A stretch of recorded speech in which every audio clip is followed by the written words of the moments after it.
Hello, everyone, and happy Friday. If you're seeing my face, then you know it's time for another session of our live Heat Press for Profit podcast.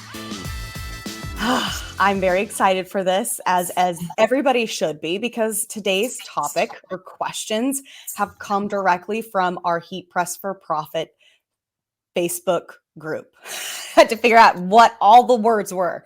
So these are questions that customers, friends, members of that group have actually asked. And we've got two very, very special expert elite guests that are going to be helping answer those questions. Now, some of them have been answered by our peers in the group, but I think it's always great to get two different perspectives, especially from two people that have been in the industry for quite some time and also know many, many different nuances of the printing industry. So before I introduce them, let me give the quick rundown for our podcast entry. What am I?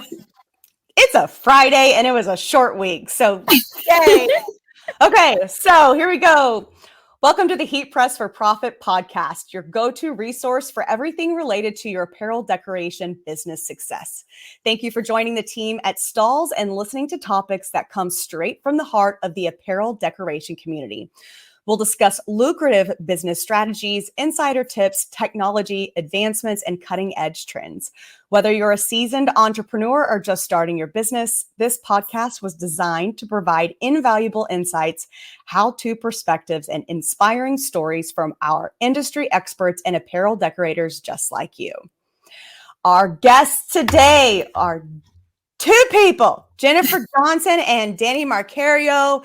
And Danny gets talked a lot about by our customers and how helpful he is. And I know Jennifer Johnson has had numerous positions as well within Stahls and Transfer Express. And I guarantee you I'm going to say it, she can answer everything. Oh, I'm going to hold you to it. So you guys, thank you so much for taking your time on Friday to join us. Jen, go first. Give the people just a little bit about all of the knowledge in your brain on the apparel industry. Thanks so much, Kelly. I am super honored and privileged and all the good things to be here. I love your podcast. I feel very special that I get to be a part of it. So yeah, I've been in the industry about 20 or so years, kind of embarrassing to admit that. And I really like to consider myself a heat press evangelist.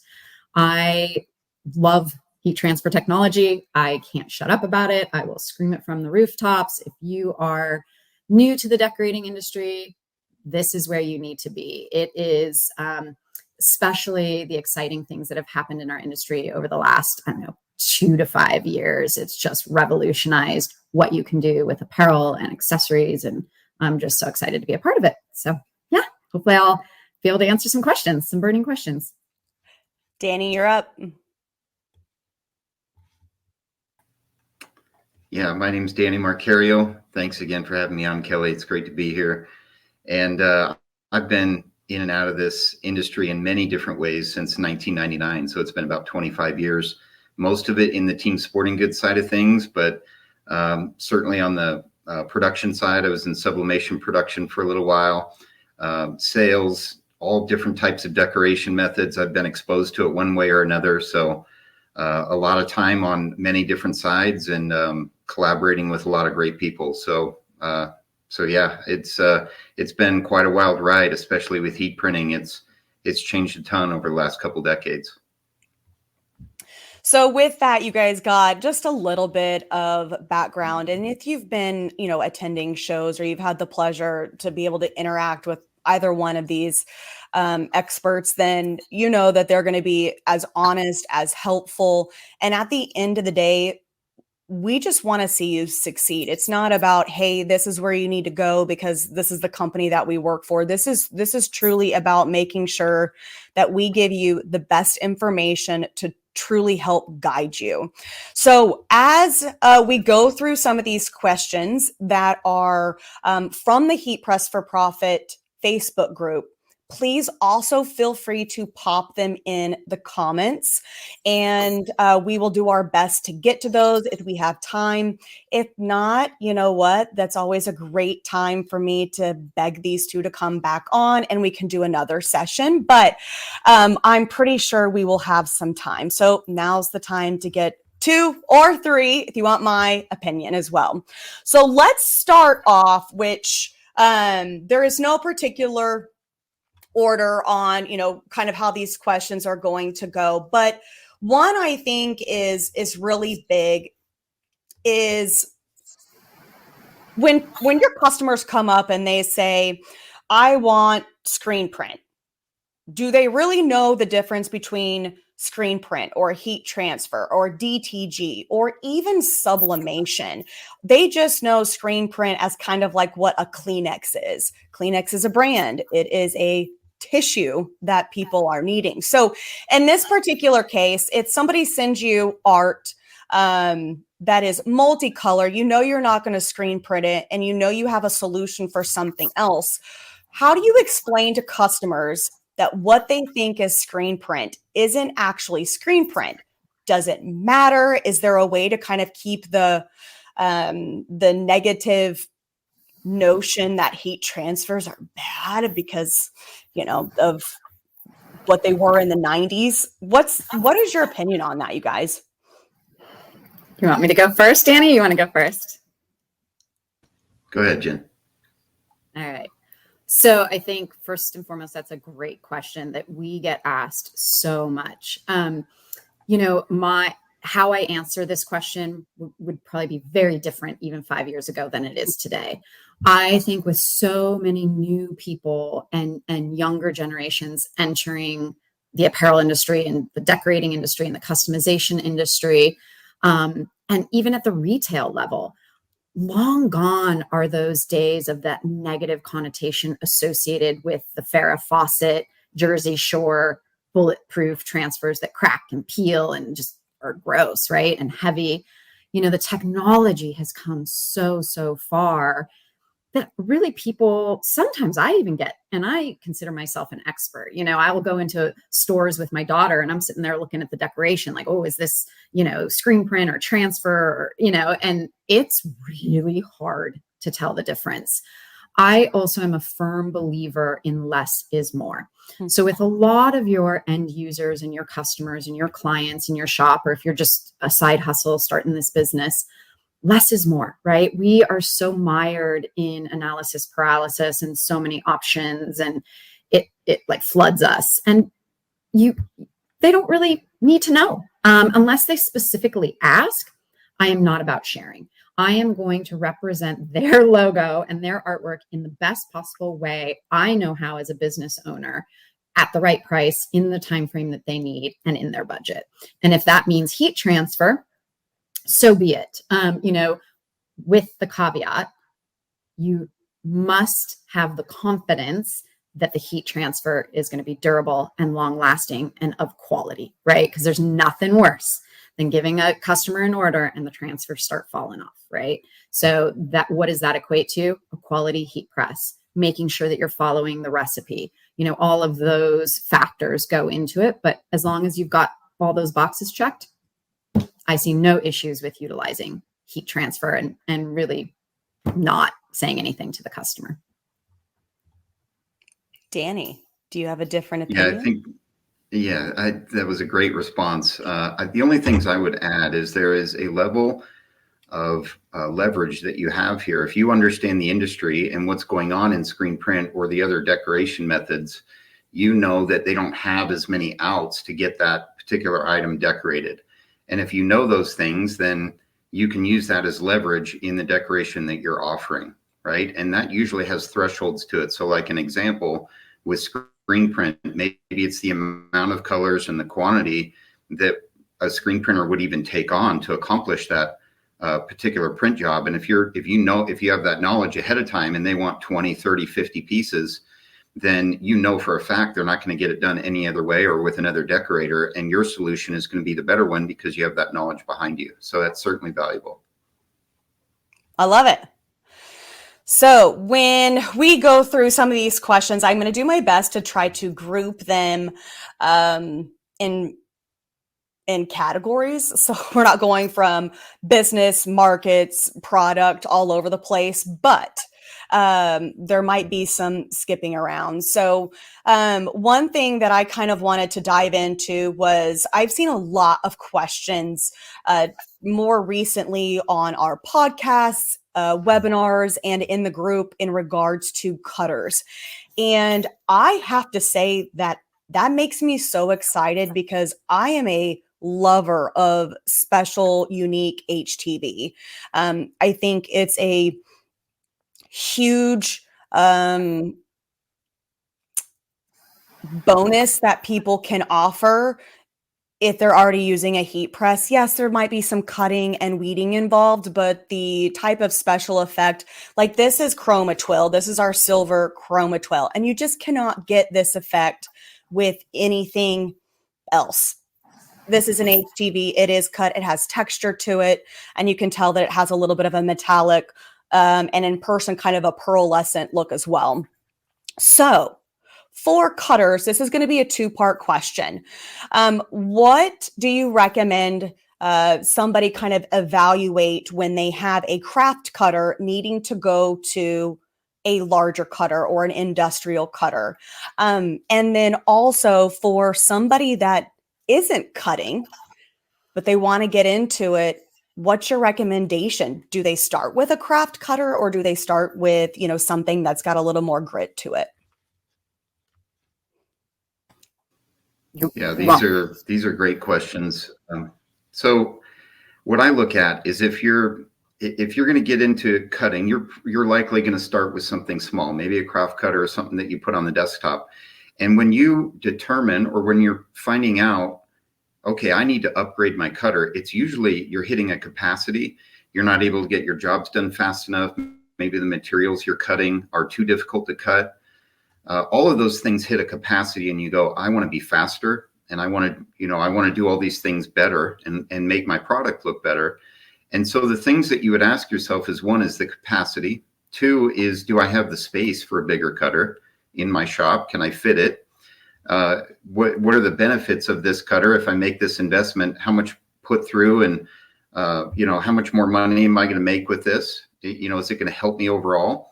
Am I going to be more accurate and more consistent? And I think so. I think if you get a good quality production cutter, you're going to upgrade all of those things. And like Kelly mentioned, there's a lot of specialty materials that are involved here that some are thicker than others. And production cutter is going to allow you to cut those things, cut materials that you probably couldn't cut with a craft cutter.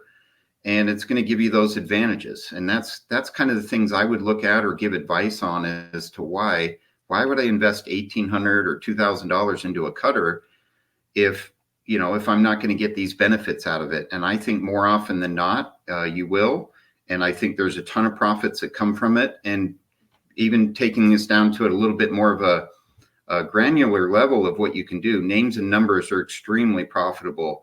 And for you to be able to produce them on demand, same day, next day, and really, really get a good price for them. I think if you mix all of these things I mentioned together and add names and numbers to it, you'd be in a good spot. And it'd be a great investment.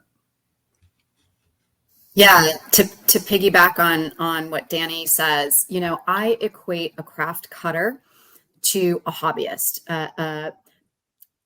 Somebody that's making birthday t-shirts, t-shirts for friends, cute little things for their kids or their grandkids, somebody that's doing it as a hobby. They're doing it because they love it. They love to create and do things like that, right? As you start to take your business to that next step and you're getting these bigger jobs, right? But yet you still want that element of differentiation, right? I feel like DTF is heavily saturated in our market, but DTF, just like you said, doesn't offer the bling and the special effects and the reflective and the puff and the dimensional products, right? Really, you can only get that from vinyl today.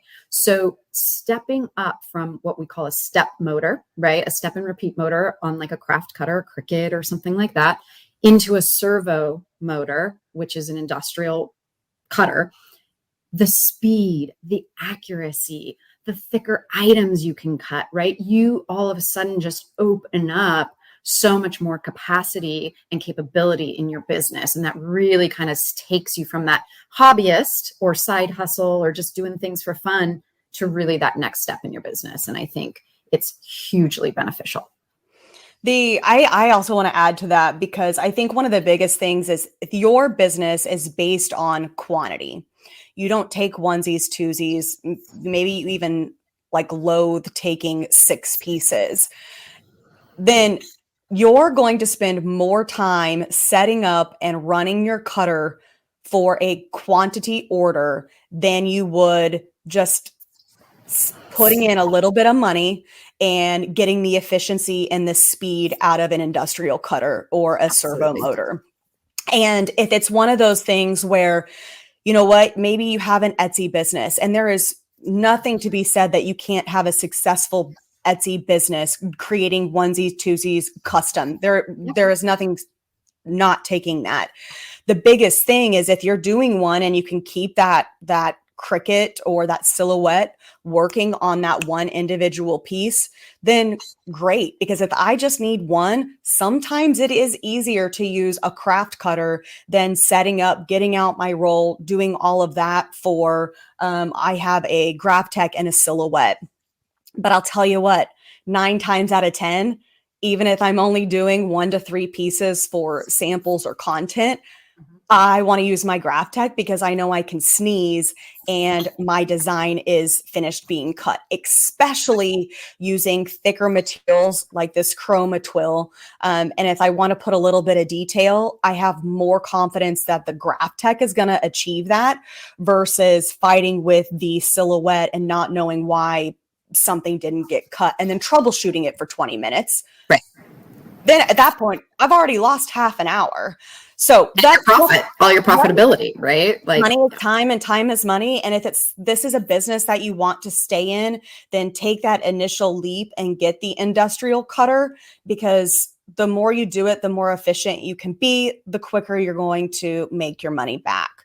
Now, we did have a question from Terry that said, what type of cutter do you suggest? Ooh, Danny, I'm curious which one you're going to go with.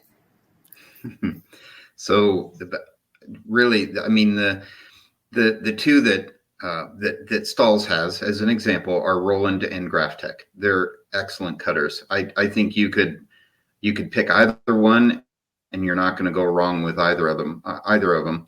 But there's preferences that go with that, right? When people choose between 2 different cars, that are very similar, there's features or things that you prefer one over the other. I like the GraphTech. I like the simplicity. I like just basically how everything works with that cutter in relation to the Roland. But there's so many really cool benefits and features with the Roland that it's hard for me to say that the GraphTech is better. It's all coming down to preferences. If I pick my personal one, I'm going to go with the GraphTech simply because I'm very familiar with it. I like the features and all of the different tools that comes with it. And I just feel like I get really good consistency out of that cutter, but Roland is every bit as good. I think it's very, very difficult to choose and say one's better than the other. Terry, do yourself a favor and go onto our website, go to the GravTech landing page and request a live demo. It's a 30-minute demo. You will likely get Danny and you will be sold. Really, truly, like he's just such a guru. And so he wants you to succeed, right? And understand the business. I equate the GravTech and the Roland to an iPhone and an Android. They're both fantastic. They both will get the job done. They're both equal in price, comparable in price. And again, it's so funny hearing Danny say that because I learned on a Roland.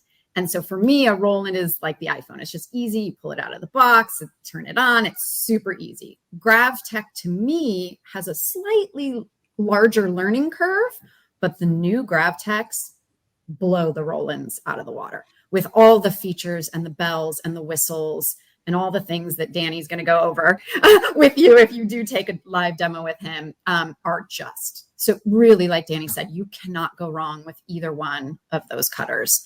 Very similar warranties, all the things. And then obviously you get the phenomenal support from Stahls. And I will say, Skip and I actually had this question when we were doing a video together. Skip, was it last week or this week?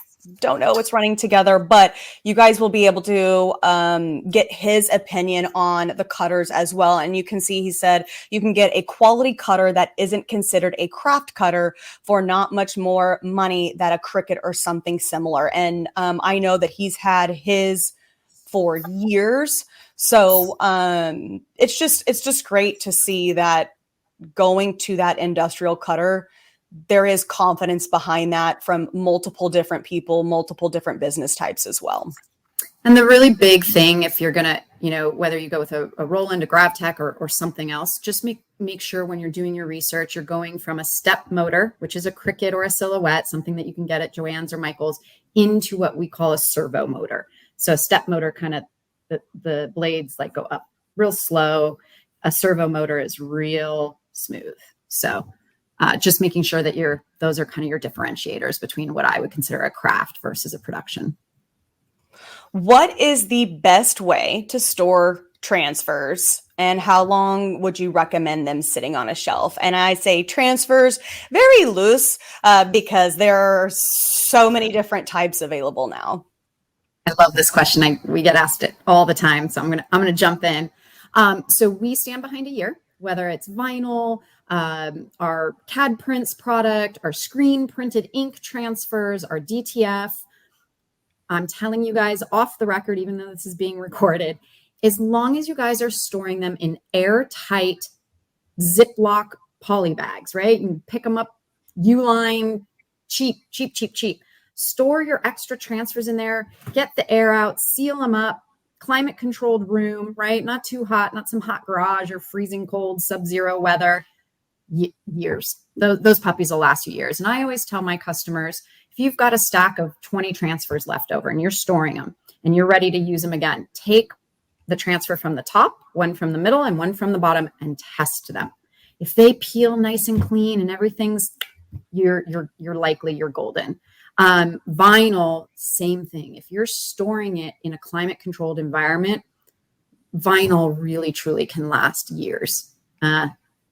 Scary to say, but I have, some vinyl that I've pulled off and I'm like, oh, this is 5 years old. Let's try it. Works like a charm. I mean, really, it's great. But yeah, Stahls stands behind our products for a year.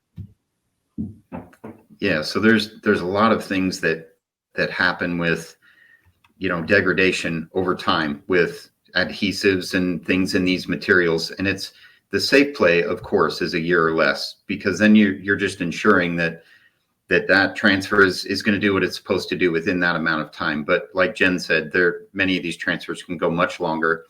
And by storing, transfers in something airtight, people in climates where there's a lot of moisture, it's pretty self-explanatory. I'm trying to keep the moisture out, but I'm over in the West and people are like, well, it's dry over here. I don't have to worry about it. And I say that's quite the contrary, because we need to keep the moisture in, because you're drawing that moisture out so fast. Yeah, we don't want it to dry out. So absolutely storing airtight is certainly going to help, and climate controlled and everything Jen mentioned.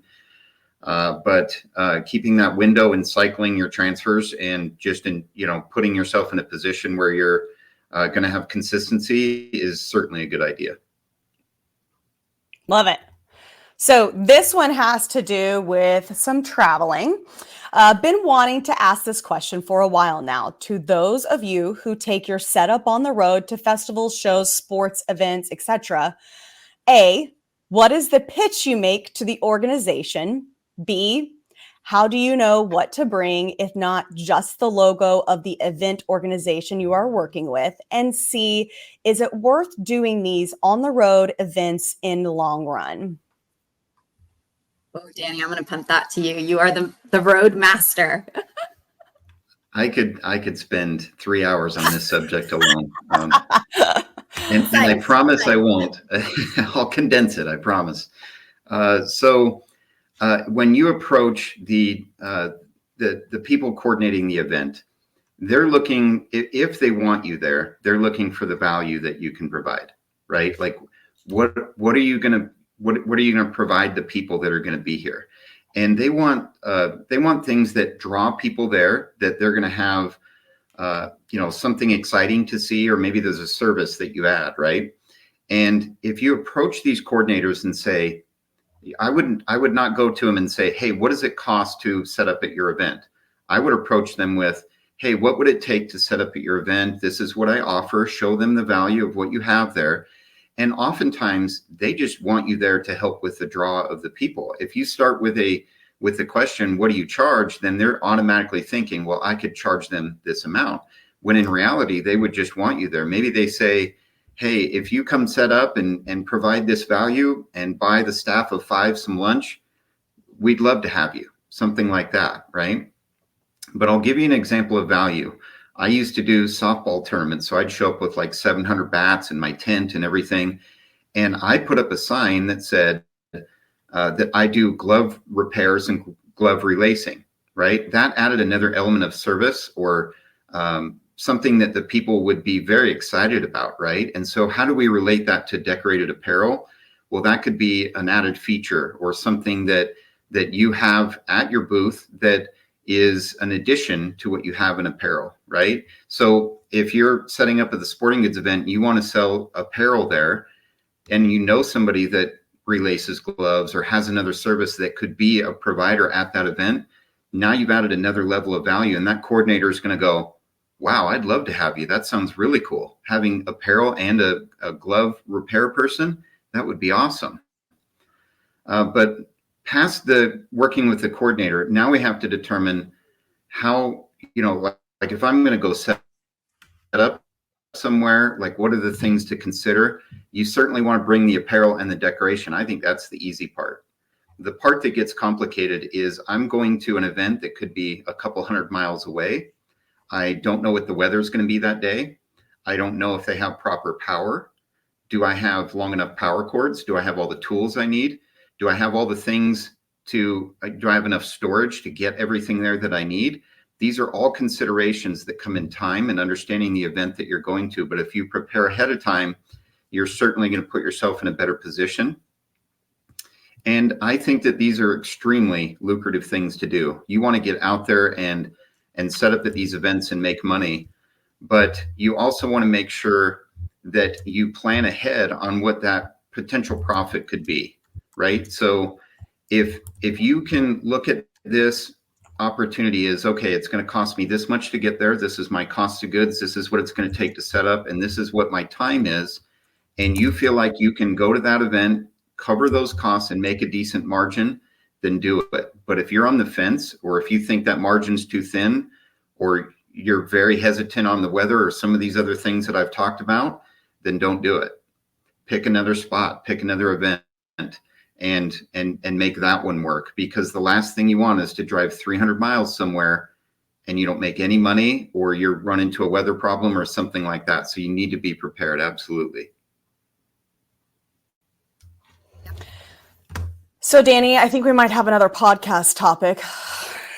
I love That's it. what's coming to my mind is like, if you're like, I could talk for 3 hours. Okay. We've got another topic. I certainly coming. could. I mean, there's so many elements to this and to shorten it, condense it is kind of difficult to do. But I've seen so many people make so much money doing this. If you get it down and you get a process going, you make a ton of money doing this. And like things that stand out to me that are really kind of all over the country is like rodeos, as an example. You would think, yeah, okay, I've got to go set up at the softball tournament, or I got to go set up at the local, 4th of July concert or whatever. But if you look at rodeos or some of these things that are a bit outside the box, which I like to use, you can make so much money doing these things. It's so fun to do. Yep. Absolutely. I agree. I think events are the the way of the future, right? Like people want the experiences. And I think, I actually think COVID had a lot to do with people wanting to have that kind of next level in-person experience. That's my opinion on it. But I've seen more and more and more event pop-ups in a variety of different market spaces that I may not thought I, would have ever seen somebody pop up at. Okay, here's another good question based on consumer versus resale. How do you set pricing for a company that wants to purchase decorated shirts for resale? Do you keep margins the same and allow quantities to be the discounted price for their own distribution? Or what formula do you use at the different formula for each type of customer? Now, I say formula as this is something they had asked in the Heat Press for Profit group. And like I said, other peers were coming in and answering. So when it does come to kind of understanding what to charge for the two different types of customers, what do you guys think on that? Danny, I'm going to let you speak on that first, and then I'm going to follow up. So if you're selling to somebody that is reselling their product, they need enough margin to resell it, right? So what ends up happening for you as the supplier is you have inherent lower margins. So you're taking in less so that they can put some profit on top of that, right? That's kind of how this works. And so if you can get higher quantities, that's preferred. The higher the quantity with a little bit less margin makes sense. But depending on what this reseller wants, that may be tough to do, but that's the goal. And then I do want to let Jen get in some thoughts here. My only caution with this is that when you fill up a pipeline full of resellers, is that if their business doesn't do well, or if we hit tougher times or something like that, and you have your pipeline full of lower margin clients, then you can find yourself in a very difficult situation, and the rest of your pipeline is not there to support you, right? So you want to diversify that. Get some of these clients. It's okay to make less margin if you have the quantities and everything that are there. Take those opportunities, but make sure your pipeline is certainly spread out a little bit. You want to insulate yourself and make sure that you're in a good spot with things that you can't control. Yeah, and I have a little bit of a different take on margins and selling direct to end user or consumer versus a reseller, right? Exactly what Danny said. I think to diversify your business, you really need a mix of both. You're going to have some jobs and some clients and some programs that you're going to take a hit on, right? You're going to take a little less margin on. And then you're going to have some where you're making nice, healthy margins. And I think that's what's going to keep your business sustained. Where I really think people miss the mark is diversifying. You might be really, really good at something, but every Tom, Dick, and Harry can sell a t-shirt, right? It's kind of a race to the bottom to sell a t-shirt. How can you differentiate yourself in your community? Maybe you've got like a really quaint little downtown area. Like, what is different, right? And I'm a firm believer in upsell, because as human beings, right, we tend to shop on emotion. If I'm shopping for a car and there's 3 different models, I might have a budget in mind, but man, if that salesperson can really sell me on maybe that middle car that has a few more bells and whistles, and I'm there and it's like this impulse. So really bringing more value than just a t-shirt. Add a hoodie, add a bag, add a scarf, add a beanie, based on the season or the event or whatever it is, because those types of things are a higher price point to start with. You add then a really cool, like chroma twill, like Kelly's wearing, there go your margin, right? Your cost really isn't to make that twill, but to put it on a really high-end jacket or quarter zip or backpack, man, and you can just sell that as a nice, beautiful package to the client. That's really where you're going to end. I don't think it answered this person's question directly. And look, everybody's communities are different. Your regions are different. You might have a ton of competitors around you where you can't really quite, command the margin that you want. So all of that plays into it. But just diversifying and adding more, I think, is really going to be beneficial to the business.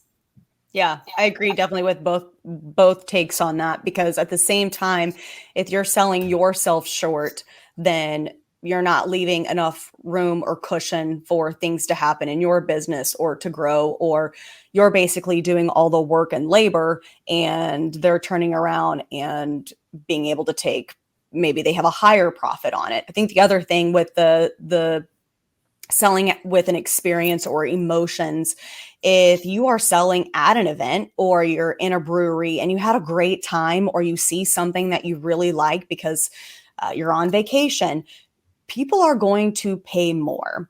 So the minute you start selling yourself short on, okay, well, I really need to charge this so they can charge that.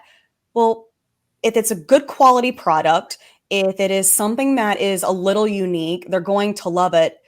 That right there warrants a little bit higher of a cost. So Yeah. if there's anything I've ever learned in retail, it's by take a look at an item and what could you sell it for. Don't necessarily look at it from the idea of I need to get, a 75% margin on this. This is what I have to sell it for. Well, are people going to buy it at that or not? Because that's when you decide whether or not that product becomes valuable to you and your business. And that is also something and a conversation you should have with those that are turning around and reselling. What is your plan? What do you expect? Because if you're coming in and you're like, listen, this Gildan, no disrespect to Gildan, but this Gildan shirt with a one color print, I'm sorry, but let me recommend a different product just a little bit more to where the quality and the value is much higher. And then it's a win-win for everybody, including the customer that's buying it at the end. And just to answer, I believe it's Brandon's question. Yeah. I don't know if we can post this in the chat, but we have these amazing resources over at Stahls.com and transferexpress.com. But at Stahls, we have a vinyl cost calculator. It's a really helpful tool to help answer questions like, well, okay, if I have this blank and I have a transfer, how much should I mark it up? It really helps. We also have that for our patches and emblems as well. So really, really good resources, you guys. Check them out on our website. Really helpful guides. Love it. So last in terms of business is I am working on my standard operating procedures, new client acquisition. What questions did you ask your clients up front that changed from a perspective to an actual client? Also, any advice you're willing to share would be extremely helpful. Yeah, I can go first. I think really being direct and asking the client what their end goal is, right? What is your end goal? Is it to make the most amount of profit? Is it to have higher perceived value, brand recognition, differentiation, consumer engagement? What is their end goal? And then really try to tailor your offering to that end goal. Because if you aren't on the same page with your client, you're showing them a $50 Carhartt jacket and their budget is $15. You guys are not even speaking the same language, right? And then that doesn't build good rapport, trust, right? The client's like, they're not listening to me. They're not telling me what I want. And also setting expectations. I see this all the time. This happens all the time to us. You will get those clients, right, that want to run you ragged. They want you to do umpteen proof revisions. And I don't like this. Show me 5 more styles. And they're just mired in indecision, right? Really standing your ground and either charging for those additional services, because as a small business owner, your time is the most valuable thing in your business, right? Or setting expectation and being very clear about the expectation. And then one more thing I'll add is we all get asked this. You're too expensive. Do you offer a discount? Well, I can find it cheaper over at Bob's T-shirt shack over down the street. I am telling you, you will not be in business in 1 to 2 years if you operate constantly on discounts. Don't discredit and devaluate your services. Great. Go down to Bob's. I wish you all the best. We're probably not the best fit, right? Don't ever get scared and bullied into discounting, because I guarantee you Bob's Shirt Shack isn't going to be around in 2 years because he doesn't know how to mark up his products properly. So really making sure that you stand your ground on price, because as a small business owner, right, that's really, really crucial. Discounts are just a race to the business closing. So yeah, that's kind of my answer on that one. Sorry, I digressed there. I went on a tangent a little bit. No, that was a great answer. And I don't want to repeat a lot of it. So I'll kind of touch on some things in addition to that is sell what you offer. How do you handle your business? And explain that to your customer and ask them, you know, what are they looking for out of their supplier? You know, like just with you, what do you expect? And then what do you get into the challenges of what they've had with their other decorators. You know, this guy, you know, he never met my lead times, or this guy would always change the price on me, or the quality wasn't there, right? If you understand the challenges that, what they had before, or the challenges they had before, you're able to use that to your advantage, because you can say, hey, I am consistent. I am good on price. I can help you with all these things. And I don't want you to experience the things you experienced before.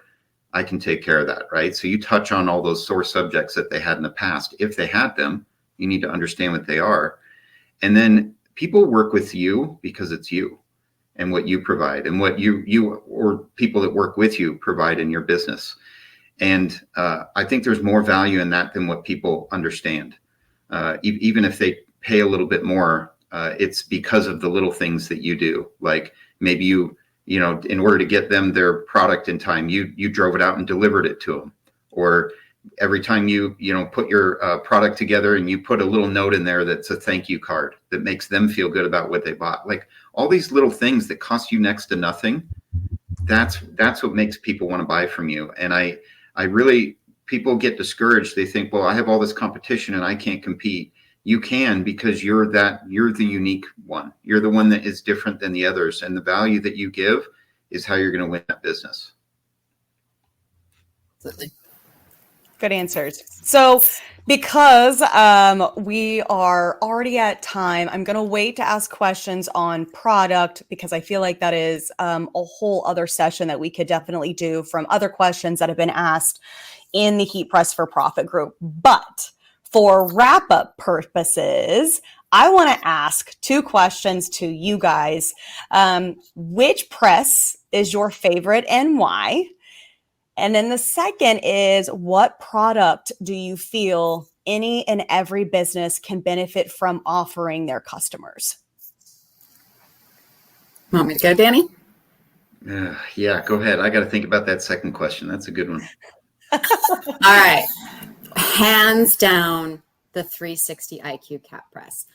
And I'm going away from the norm, right? Everybody likely is going to say a t-shirt press, because that's the first thing you need if you're starting out a business, is a t-shirt press. But I'm telling you what, you guys, for under $2,000, this little press can not only do patches on hats, it can do scarves, fanny packs, bags, left chest, sleeve, back yoke, like anything you can fit on that 2.5-inch footprint, you can decorate on this little 360. I have one sitting right next to me. I love this little press. It's portable. It's lightweight. You can take it to events. I mean, it just checks so many boxes. You can make your money back on this thing in one job, So that's my press that I'm going to stand by. And then product. That's a tough one. I'm going to say 2. Direct to film. It's just the wave of the future. It accommodates and checks so many boxes and is evolving every day into what it can accommodate and what it can work on. And all if you offer nothing else to your clients, DTF, whether you produce it yourself, you outsource it to a company like us, it's the way to go. And then patches and emblems. Yep. Everybody wants a patch on a hat. And man, you can command so much margin selling a patch on a hat or a patch on a bag or a patch on a jacket or, yeah. So those are my two. Danny. So you stole a lot of my thunder there. I'm sorry.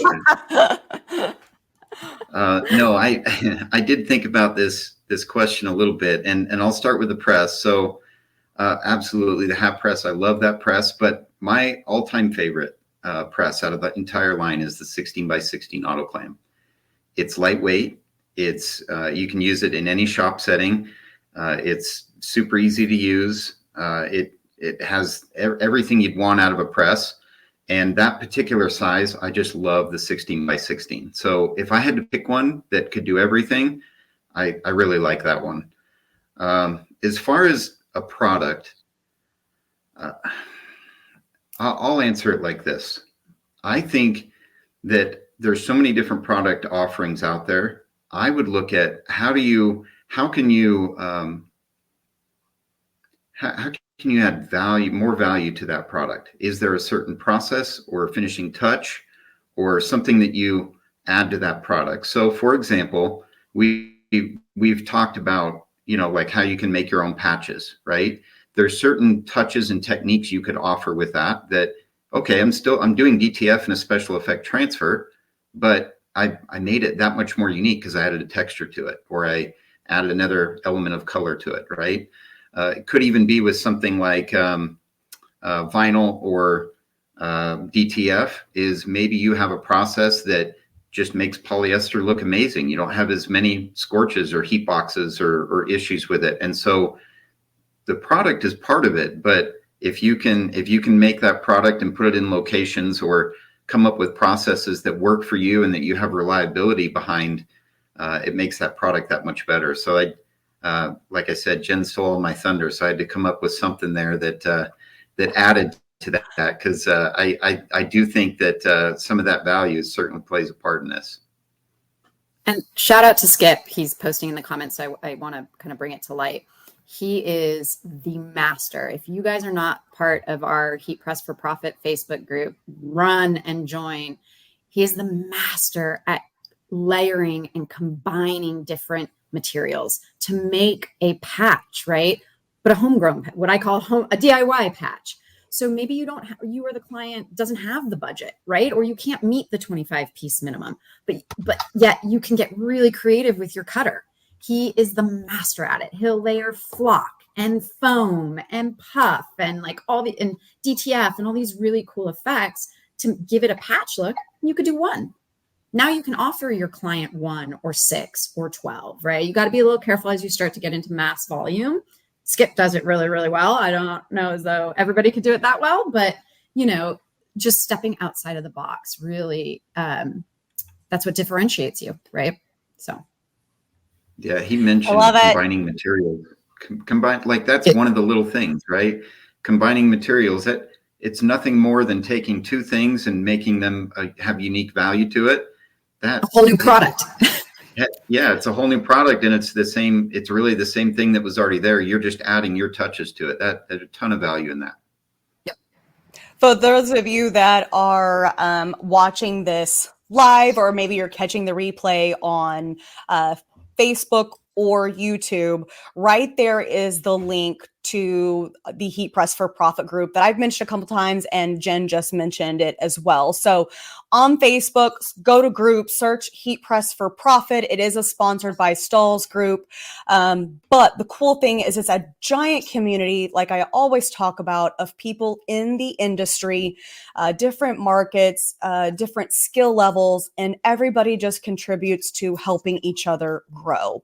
At the end of the day, it is not meant to be one of those promotional type of groups. It is you ask, we help, we share. There is a show and tell Friday kind of, to where it's like, show us what you're working on. But it's just a great group to really kind of dive into what's working for people. And then, of course, trials and errors. People share all of that information on there. So to wrap up our time, Jen, Danny, thank you so very much for allowing me to just kind of quiz you on some questions. And if you guys have tuned in with us live, thank you so much. Whether you're tuning in on Facebook, YouTube, LinkedIn, or Instagram, we really, really appreciate you guys tuning in with us. Now, if you are streaming this podcast wherever podcasts are streamed, make sure you subscribe. That way you can be notified whenever new issues have been released. So thank you guys. Have a wonderful weekend, and we'll see you next time.